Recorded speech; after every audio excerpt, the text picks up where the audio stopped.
Russia ও ফ্রান্সের সর্বাধুনিক প্রযুক্তিতে তৈরি যুদ্ধবিমান নিয়ে সুসজ্জিত ভারতের বিমান বাহিনী, যা দক্ষিণ এশিয়ার সবচেয়ে বৈচিত্র্যপূর্ণ ও শক্তিশালী বাহিনী। তাদের বহরে রয়েছে 4.5 জেনারেশনের রাফাল, চতুর্থ প্রজন্মের মিগ-29, সুখোই 30, মিরাজের মতো ফাইটার জেট। আকাশে আধিপত্য কায়েমের স্বপ্নে বিভোর ভারত বহুদিন ধরেই নিজেকে আকাশ যুদ্ধে অপ্রতিরোধ ভাবতে চায়, কিন্তু বাস্তবতা ভারতের জন্য বয়ে এনেছে ভিন্ন কিছু। আর এরই প্রমাণ হয়ে দাঁড়িয়েছে পাকিস্তানের আকাশ প্রতিরক্ষা ব্যবস্থা এবং এক তরুণ নারী পাইলটের অভূতপূর্ব সাফল্য।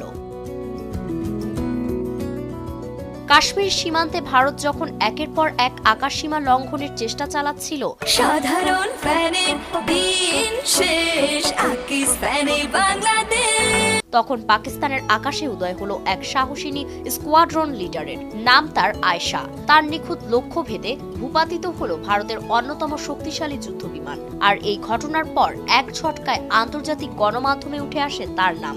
শিরোনাম হয়, আকাশে জন্ম নিল এক নতুন কিংবদন্তি।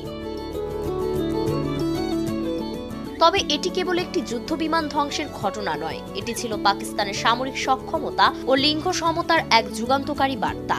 আয়েশা প্রমাণ করেছেন, আকাশ শুধু পুরুষদের একচ্ছত্র এলাকা নয়, নারীর সাহস, মেধা আর ঠান্ডা মাথার কৌশলে সুরক্ষিত হতে পারে একটি জাতির গর্ব।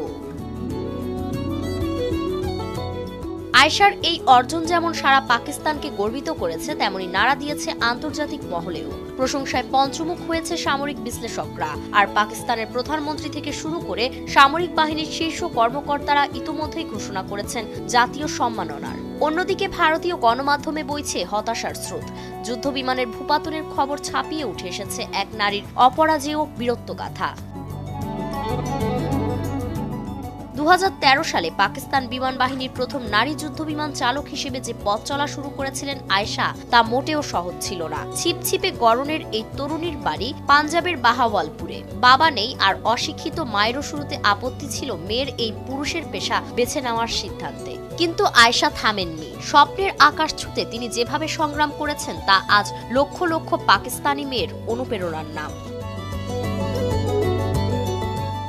বর্তমানে স্কোয়াড্রন 20 এ চীনা নির্মিত চ্যাংডু J7 যুদ্ধবিমান চালিয়ে মিশন পরিচালনা করেন আয়েশা। 24 জন পুরুষ সহকর্মীর সঙ্গে কাঁধে কাঁধ মিলিয়ে তিনি কেবল পেশাদারিত্ব দেখাননি, বরং সীমান্ত সংঘাতে যুদ্ধবিমানের মিশনে সফল অংশগ্রহণের যোগ্য একমাত্র নারী হিসেবে নিজেকে প্রমাণ করেছেন। আয়েশা এখন শুধু একজন স্কোয়াড্রন লিডার নন, তিনি হয়ে উঠেছেন পাকিস্তানের নতুন প্রজন্মের নারীদের আদর্শ। তিনি বলেন, কাউকে অনুসরণ করো না, নিজেই হয়ে ওঠো অনুসরণযোগ্য। এই বিশ্বাসেই আকাশ ছুঁয়েছেন আয়েশা, আর নতুন প্রজন্মকে দেখিয়ে দিয়েছেন, স্বপ্নের পথ কাঁটায় ভরা হলেও আকাশ কাউকে থামিয়ে রাখে না।